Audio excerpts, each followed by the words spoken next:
Is breaking news చూస్తున్నాం. మేడ్చల్ జిల్లా పోచారంలో అక్రమ నిర్మాణాలను నేలమట్టం చేశారు హైడ్రా అధికారులు. ఏకశిలానగర్లోని ప్రభుత్వ సీలింగ్ భూమిలో కాంపౌండ్ వాల్ను భారీ భద్రత మధ్య తొలగించారు. ఓ వెంచర్లోని ప్లాట్లకు అడ్డంగా ప్రహారీ గోడను నిర్మించారు. సుమారు 7.16 ఎకరాల కాంపౌండ్ వాల్ నిర్మించినట్లు హైడ్రా అధికారులు గుర్తించారు. గత 5 రోజుల క్రితం ఆక్రమిత ప్రాంతాన్ని పరిశీలించారు.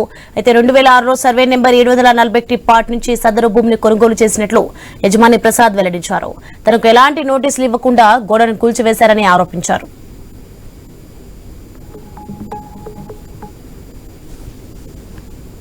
ప్రాబ్లం ఉన్నదో మాకు నోటీస్ కానీ మాకేం చెప్పలేదు, చేయలేదు. 6:30 కావచ్చులు కూలగొట్టులు మొదలుపెట్టి ఇది మొన్న పిలిచిండ్రు అందరినీ. మా కాగితాలు మమ్మల్ని చూపించమన్నారు, చూపించినాం. వాళ్ళు వితౌట్ నోటీస్ కూలగొట్టినారు. సార్ మాకు ఎటువంటి ఇన్ఫర్మేషన్ అయితే ఇవ్వలేదు సార్. ఇంకోటి ఏంటంటే సార్, నార్మల్గా గోడ అయితే గులగొట్టరు కదా సార్, ఇక్కడ మనం కట్టింది ఆవులే. మేము చెప్తానే ఉన్నాం ఆల్రెడీ. వాళ్ళు ఏమంటున్నారంటే వాళ్ళు ఆఫీసర్లు మా సార్ ఏది చెప్తే మేము అదే ఫాలో అవుతామని అలా గులగొడుతూనే ఉన్నారు. లోపల ఉంది గడ్డి మాత్రమే. ఎస్ఐ న్యూస్ ఎక్స్క్లూజివ్ లో మనం చూస్తున్నాం. మేడ్చల్ జిల్లా పోచారంలో అక్రమ నిర్మాణాలను నేలమట్టం చేశారు హైడ్రా అధికారులు. ఏకశిలానగర్ లో ప్రభుత్వ సీలింగ్ భూమిలో కాంపౌండ్ వాల్ ను భారీ భద్రత మధ్య తొలగించారు. ఓ వెంచర్లోని ప్లాట్లకు అడ్డంగా ప్రహారీ గోడ నిర్మించారు. సుమారు 7.16 ఎకరాల కాంపౌండ్ వాల్ నిర్మించినట్లు హైడ్రా అధికారులు గుర్తించారు. గత 5 రోజుల క్రితం ఆక్రమిత ప్రాంతాన్ని పరిశీలించారు. అయితే 2006లో సర్వే నెంబర్ 741 పార్ట్ నుంచి సదరు భూమిని కొనుగోలు చేసినట్లు యజమాని ప్రసాద్ వెల్లడించారు. తనకు ఎలాంటి నోటీసులు ఇవ్వకుండా గోడను కూల్చివేశారని ఆరోపించారు. రెడ్డికి ఇదే అంశానికి సంబంధించి మరింత సమాచారం మా special correspondent Sunil phone line లో అందిస్తారు. సునీల్,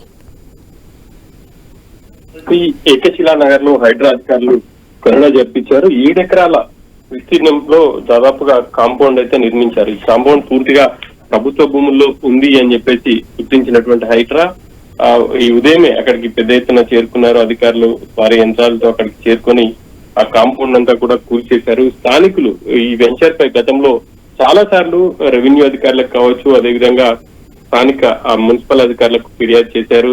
అయినప్పటికీ ఎటువంటి చర్యలు తీసుకోలేదు. ఈ క్రమంలోనే స్థానికులందరూ కలిసి హైడ్రాను సంప్రదించారు. Hydraa commissioner Ranganath last week ఈ ప్రాంతానికి వచ్చి మొత్తం కూడా పరిశీలించారు.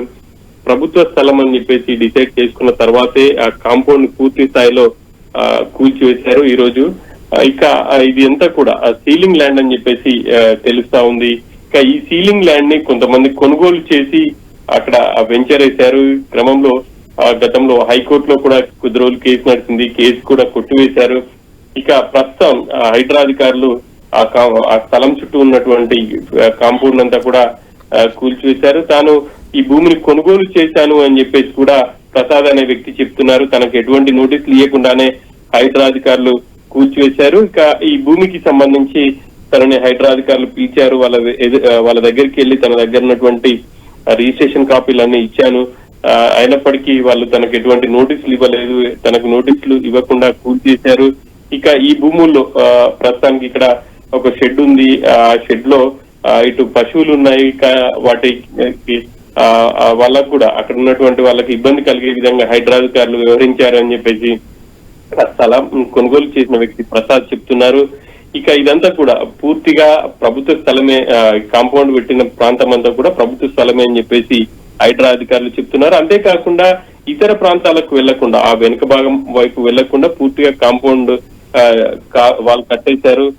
సో ఇదంతా కూడా ఇల్లీగల్ అని చెప్పేసి కూడా హైడ్రా మొత్తం కూడా నేలమట్టం చేసింది. ఇక ఈ హైడ్రా చర్యలతో స్థానికులైతే హర్షం వ్యక్తం చేస్తున్నారు. తాము చాలా రోజులుగా రెవెన్యూ అధికారులకు ఫిర్యాదు చేసినా పట్టించుకోలేదు, కనీసం అటువైపు కన్నెత్తి చూడలేదు అని చెప్పేసి కూడా వాళ్ళు చెప్తున్నారు. హైడ్రాకు ఫిర్యాదు చేయడంతో అన్ని పరిశీలించి కూల్చివేశారు అని చెప్పేసి కూడా వాళ్ళు హర్షం వ్యక్తం చేస్తున్నటువంటి పరిస్థితి ఉంది. Okay right, thanks for the information Sunil.